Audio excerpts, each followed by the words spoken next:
who's ready to dive into the last week of Sabbath? You guys ready? So per usual, I want to read a reflection that we got this week. So important in the process of these spiritual rhythms is how we reflect on them. I mean, we can do them, but unless we're reflecting, that's really where the transformation occurs. And so here's a reflection that I want to read about somebody's experience this last week with Sabbath. He wrote this: "Sabbath hits different for me these days. It's not just a day off. It's a day I slow down to meet with the one who never leaves." This is a preacher, I guess, right? This is good. "A day to quiet the noise and feel again. A day to remember that I'm not just a man trying to get through. I am a son who's already been rescued. Sometimes it's just me and the Father. No distractions, no masks, just honesty in his presence. And man, that's enough. Other times it's me and my bride side by side, hand in hand, worshiping like we were created to do. Not two people doing our own thing, but one flesh, one voice, one fire. There's something powerful when we rest in him together. Sabbath doesn't mean soft, it means sacred. It's the day I lay my weapons down, not because I'm done fighting, but because I know who fights for me. It's not weakness, it's where I get my strength back. So if you catch me a little quieter today, it's not distance, it's depth. I'm spending time with the one who brought me through another week, and I'm still standing. May you find your rest and your fire in him today." Pretty good. Well, we looked at the four components of Sabbath. We looked at stop, rest, delight, and worship. Stop, rest, delight, and worship is kind of our rhythm throughout the entire day of a Sabbath. This is kind of what makes a Sabbath a Sabbath. If we stop, we rest, we delight in worship. And if we stop, we talked about the word Selah. It's a word from what we see mostly in the Psalms, but it just means a time where you're ceasing. It's kind of this dramatic pause within a song. It's that moment where you're reflecting and remembering on everything that happened before you. But really what a stop is, you just stop producing, stop making, stop the regular routines of the week that you usually go through. You're going to be mixing it up by stopping. And then that moves into the second component, you rest. We rest where we restore our restlessness. Okay, where we restore from restlessness. I think in the week we can have a lot of anxieties, we have a lot of things we have to do, we can carry a lot of burdens throughout our week. Rest becomes a place where we practice the presence of God. We recognize that he is here, he is with us, and we find rest from our restlessness. I think we discover and connect with God in different ways. You know, one of my favorite things is to go on a walk. Maybe you read, you take a nap, you just connect with friends and family, things that really change up the routines in a different way where you can rest. And then last week we looked at delight, where we invite joy into our life as we connect with God. We invite joy into our life as we connect with God. We recognize and reflect on God's love for us as we find the beauty of his world and we get to admire it.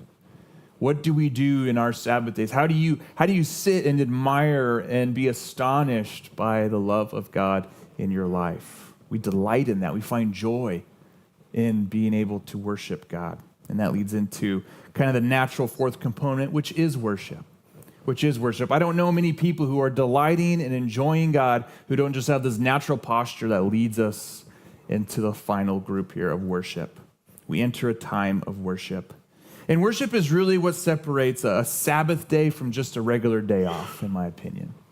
This is what really makes a Sabbath day rather than just a day off. And we need to remember that Sabbath isn't just a day where you pamper yourself, right? It's a day where you pamper your soul with him.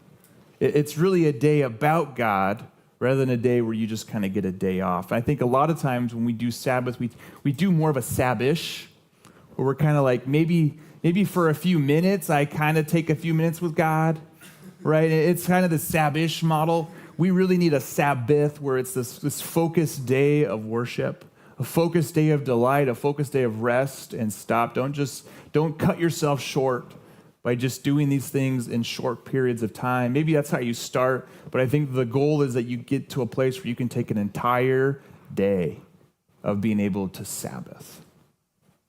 In other words, it's a day that kind of is a special day within your week, a special day that's marked out. As our reflector this week said, it's a sacred day, special day or a sacred day. And I got to think, what makes something special? What makes something special? You know, what makes it unique or important that stands out in a positive way? Why does Sabbath do that? And I started to think about what was special in my life. And I began to, of course, I started thinking about food.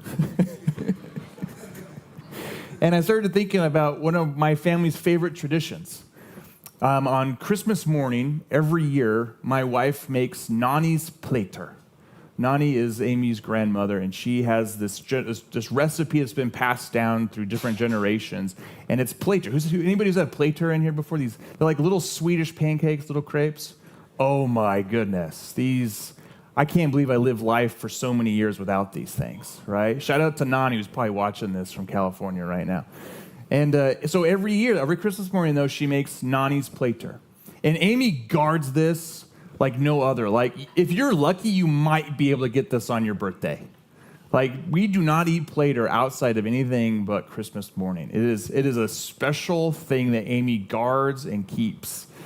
It's unique, and it stands out in a positive way. And I think about that as we kind of roll into this conversation of what makes Sabbath is it's a holy day, right?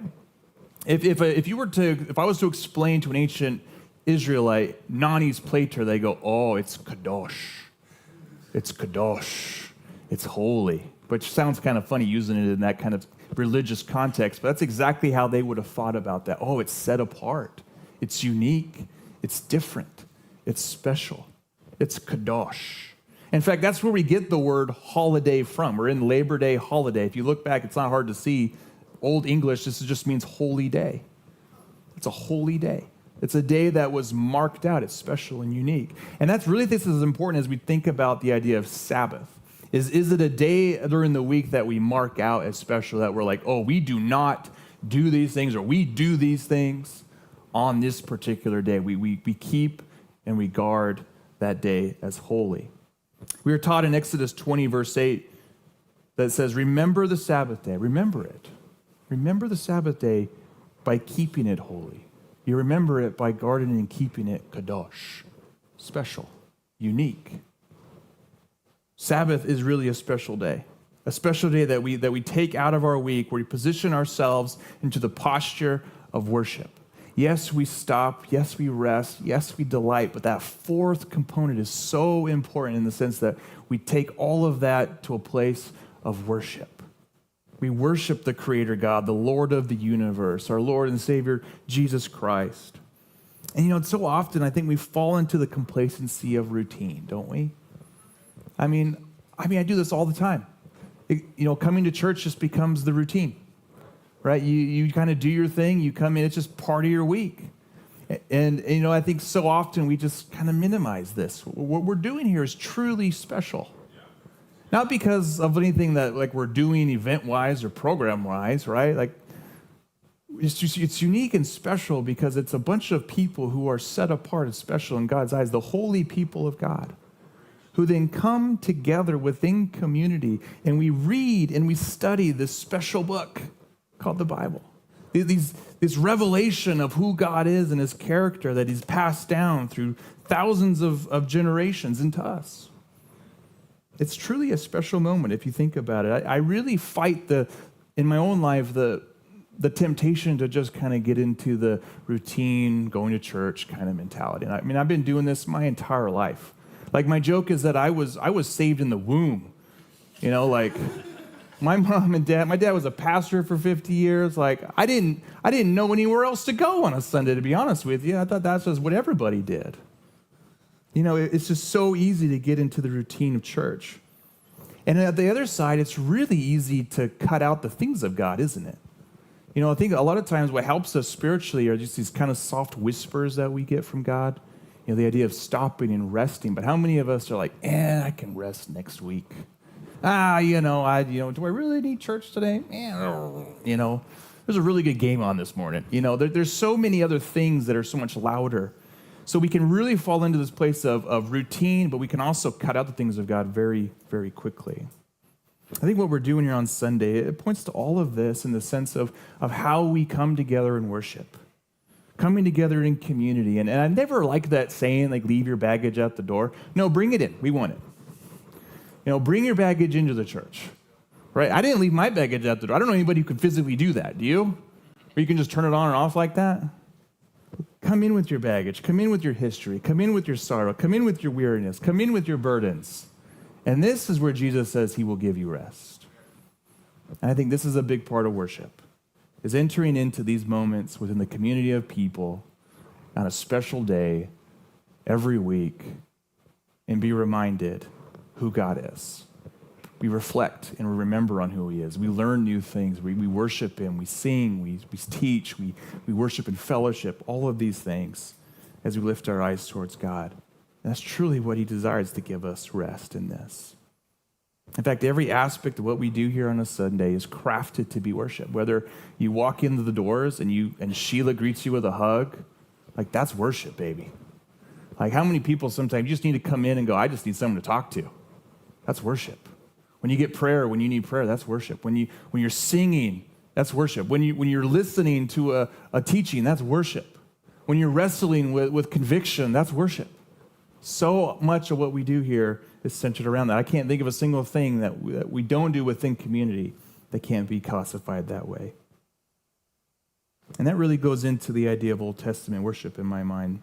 So let's look at what it looked like to worship in the Old Testament, because there's 4 words that the Old Testament uses for worship that I want to explore with you, because I think this helps us a lot to figure out how we can craft our Sabbath days around what it looks like to worship. So the first Hebrew word that we're going to look at is shakah. Say that, shakah. It's a fun one to say. You kind of have to get that phlegm, you know. But this is the kind of the more common one. It just talks about bowing down, prostrating yourself, or showing reverence. This is kind of the number one Hebrew word for worship. The idea of bowing down, prostrating yourself, and showing reverence. It's this idea of showing deep devotion to something far greater than you. Showing deep devotion to something far greater than you. This is you with the posture of saying, I'm going to depend on you no matter what happens. No matter what happens, I'm going to depend on you. Especially when you see it in situations of uncertainty. How many of you think about when you're looking at a situation where, like, I'm not sure how we're going to do this as a thing of worship? I don't know if I did before really looking at it. When there's a lot of gray in the kind of next in the future, and you're like, I'm not really sure how God's going to pull through. I'm not really sure how we're going to do this. This is worship. When you choose and depend on something far greater than yourself in ways that you cannot free yourself. I can't tell you how many times, even as a church, that we're like, not sure how we're going to do next year's budget. And here we are still. Right? There's been moments like that since I've been here the last couple of years. Devotion and depending on God is deep worship. Think about that in your Sabbath days. The second word is avad. Avad. To serve, to work. This is like worship through service, or you could even, in some contexts, obedience. This has a positive and negative connotation to it depending on the context that it's being used. You can have a kind of a humiliating, back-breaking toil. So like you look at the Israelites were forced to avad Pharaoh in Egypt as slaves. In the temple, though, on the positive side, in the tabernacle, the priests would avad God by serving him or caring for others. Avad worship is really that it can, whatever you worship can either be a great oppressor or it can bring great flourishing and freedom. And this has really helped in my idea of worship. Is what we worship often can either be an oppressor or it can be a freeing, flourishing thing, just like it is in Israel. When we choose to resist temptation, for example, when we choose to resist temptation, to choose to honor the Lord, and whatever that decision is, that is worship. Like if we choose to serve money, for example, if we're just to say, this is going to be my goal in life is to make lots of money, we are going to avad that particular thing. We're going to worship money. And guess what? Worship is not a flourishing thing, right? It can be a good thing, but the love of it is what? Evil, the root of all evil. It can be a great oppressor if you build your life around this.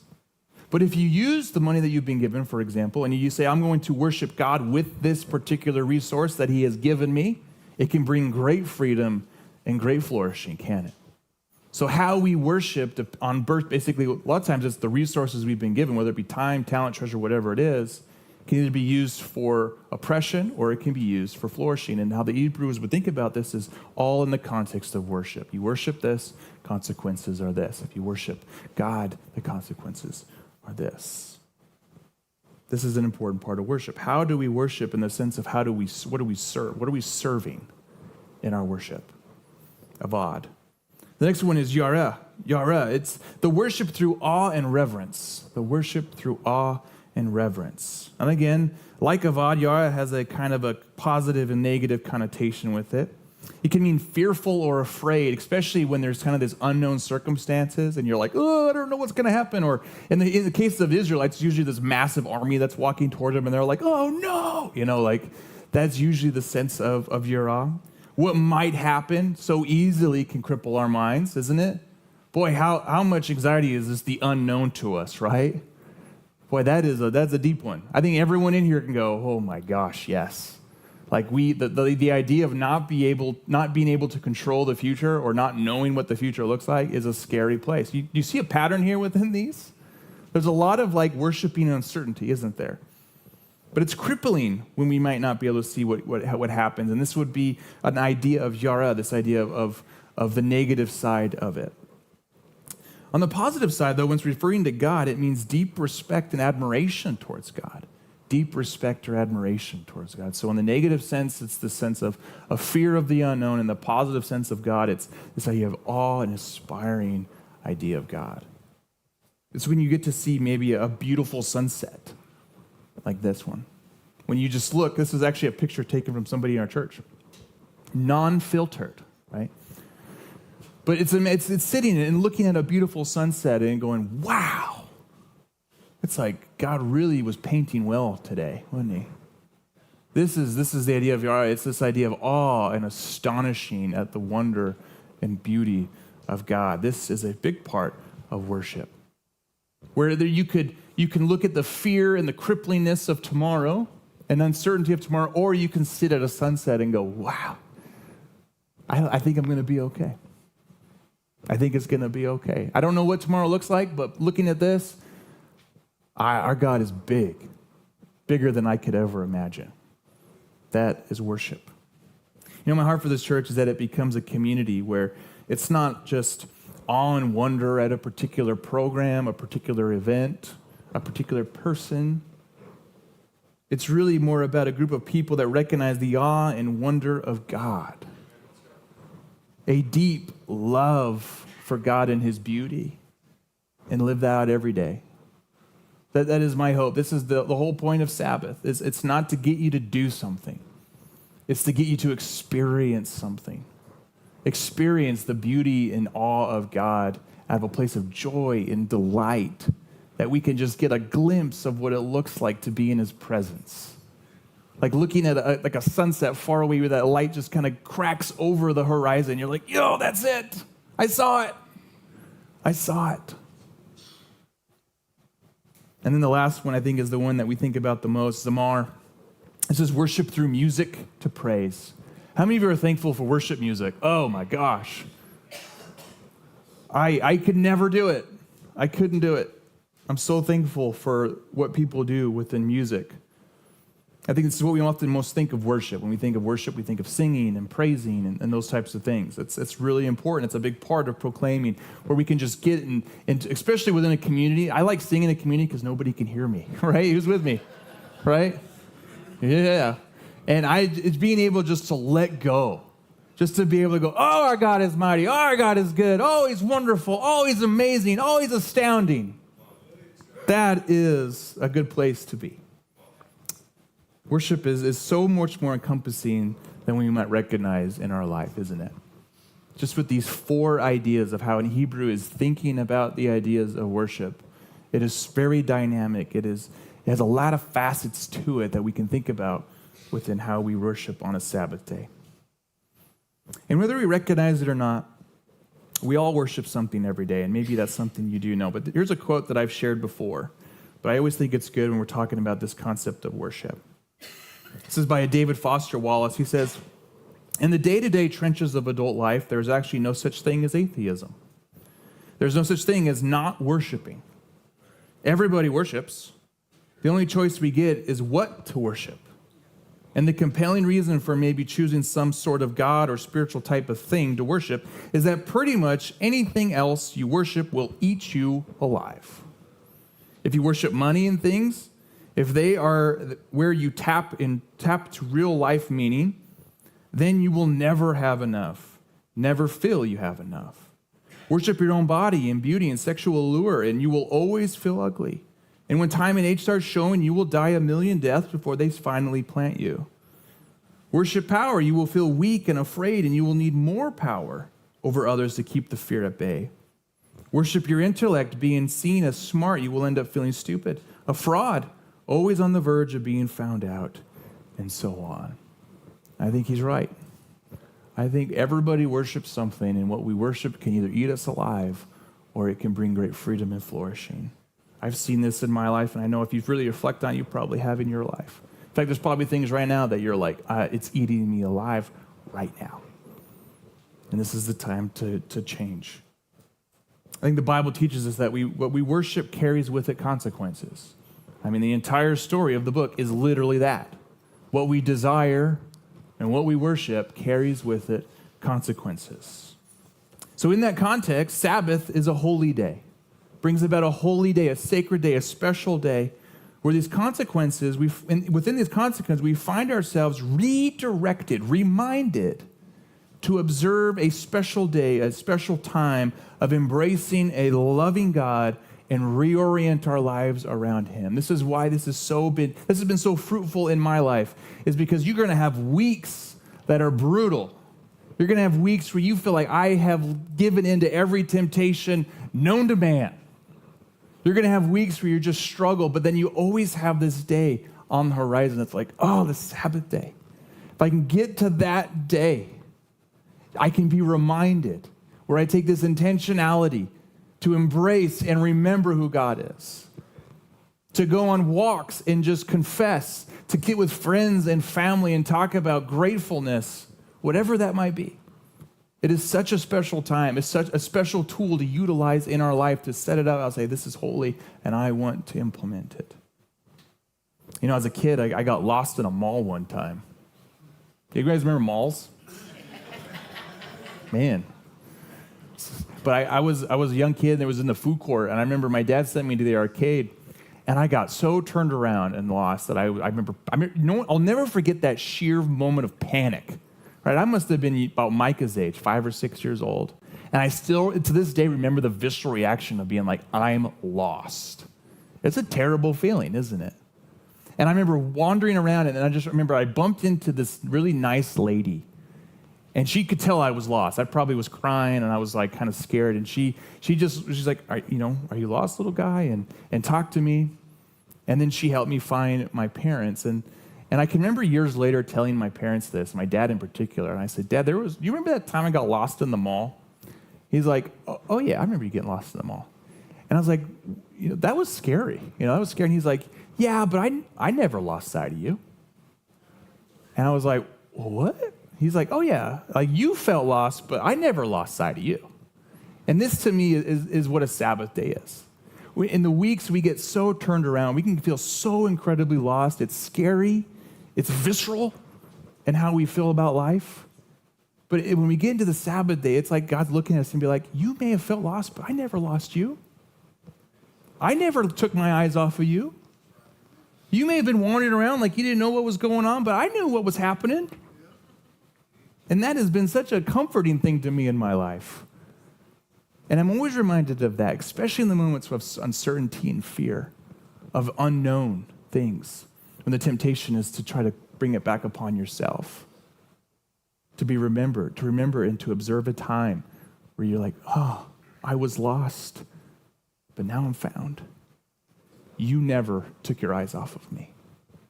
That has been some of the best Sabbath days of my life, have been when those have happened. And that just projects out this idea of worship.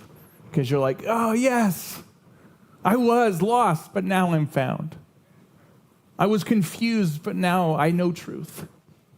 This is such a good message to remember about who our God is and it leads us into worship. That Sabbath can be a useful instrument that we are giving worship to Jesus that helps us orient ourselves back into his loving arms.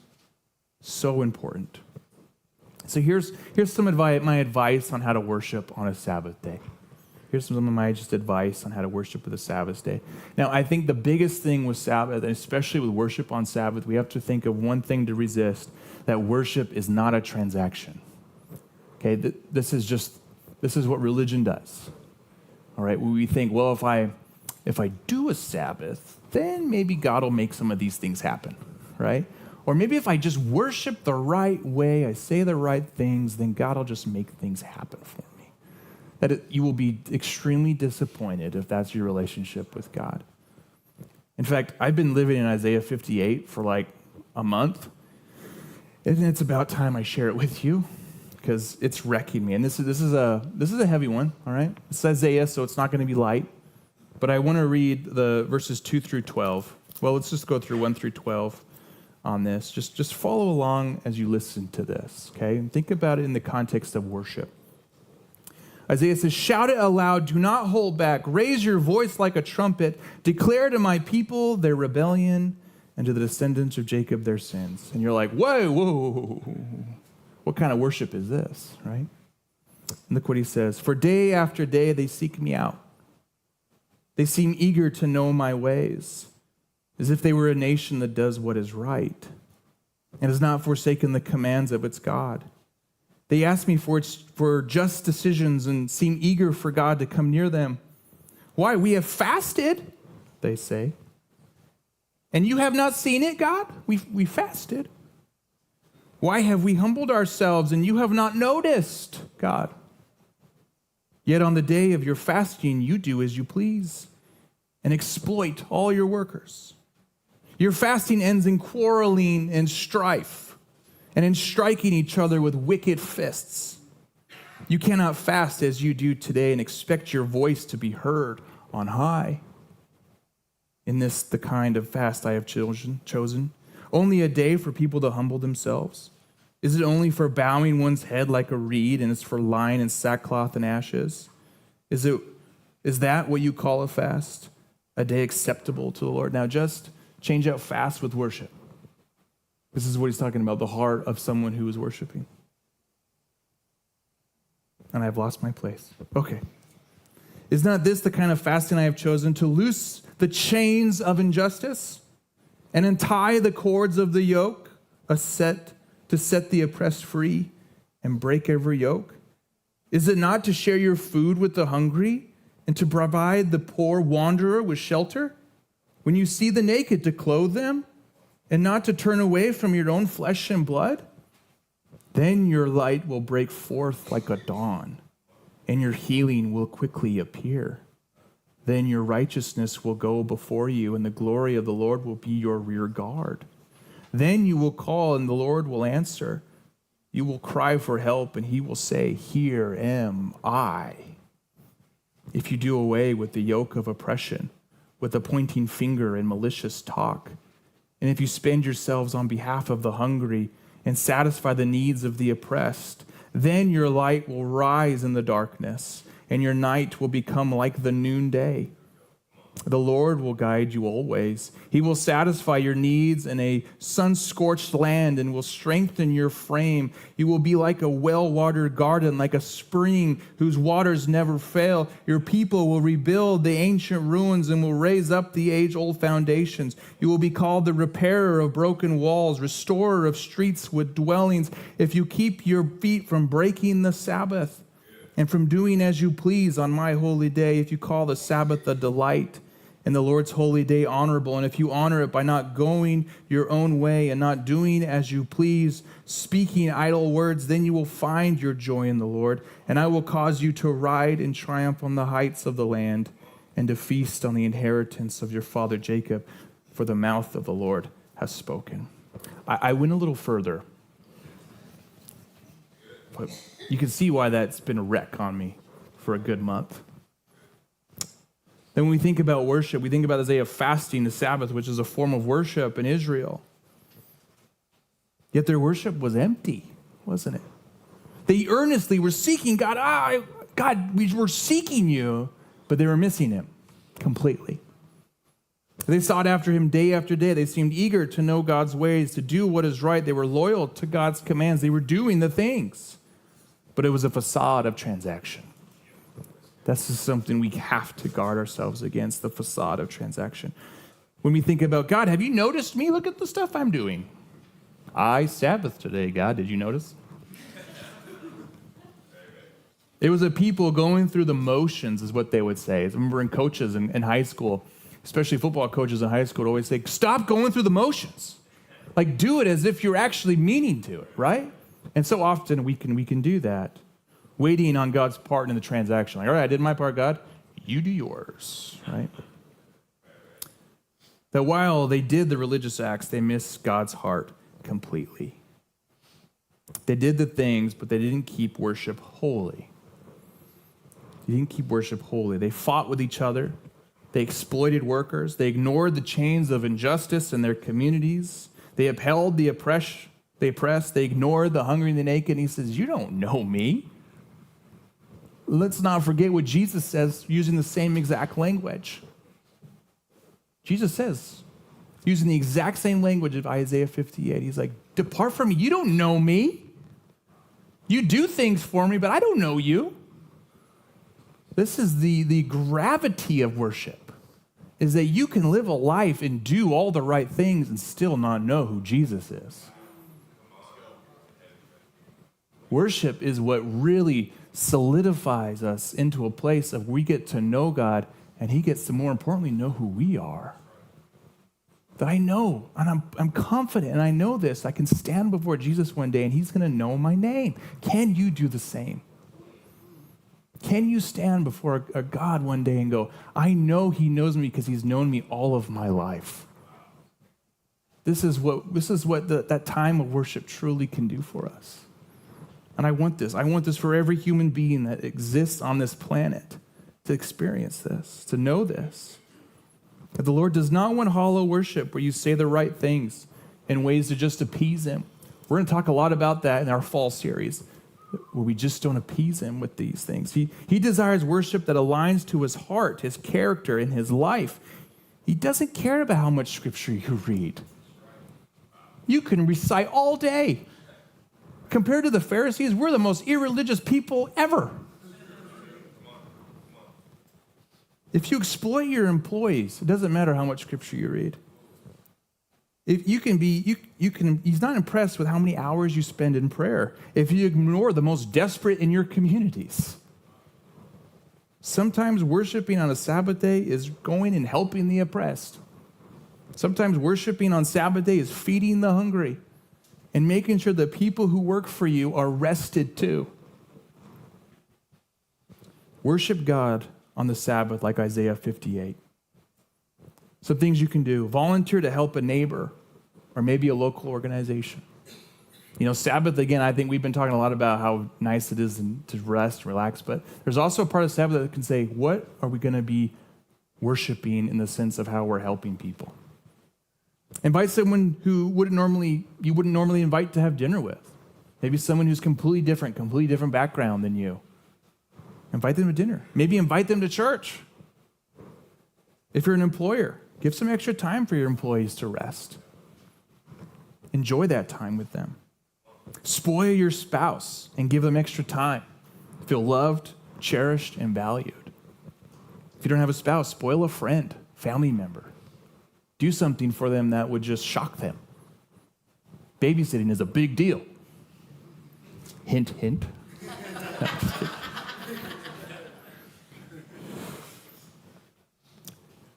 And then the next one is keep Jesus on your mind constantly. As Paul would say, pray continuously. A.W. Tozer says this: worship is to feel in your heart and express in some appropriate manner a humbling but delightful sense of admiring awe and astonished wonder and overpowering love in the presence of that most ancient mystery, that majesty which philosophers call the first cause, but which we call our Father which art in heaven. This is a day where we constantly draw back on the life of God, his goodness, that he has achieved. This idea of constantly throwing back and remembering who he is. And we do this in a few different ways. Some practical things you can do are what's called fixed hours of prayer, which you don't necessarily pray for an hour, but you just pick 2 or 3 times a day and you pray. A routine fixed time where you're like, maybe it's right when you wake up, maybe it's right after lunch, maybe it's right before dinner or right after bed. Fixed times where you're like, these are times where we are going to devote ourselves to thinking and remembering and drawing back on who God is.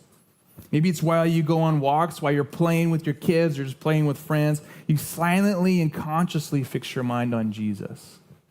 You know, when I'm playing cards or something with my kids, it's so much fun to just kind of go, oh, thank you, God, for this. Thank you, God, for this. You know, list your blessings. We got people in this church who are very good at this. I'm not very good at this. I need to get better at this, I think. But list your blessings. Write them down. Write the things that you're grateful for. Write the things that you're just today you're feeling like, yes, I'm so thankful for this. And sometimes it can just be like, I'm thankful for that cool breeze on a hot day. Right? It can be simple things like this. You know, I almost made a football joke. I'm not going to do it this week.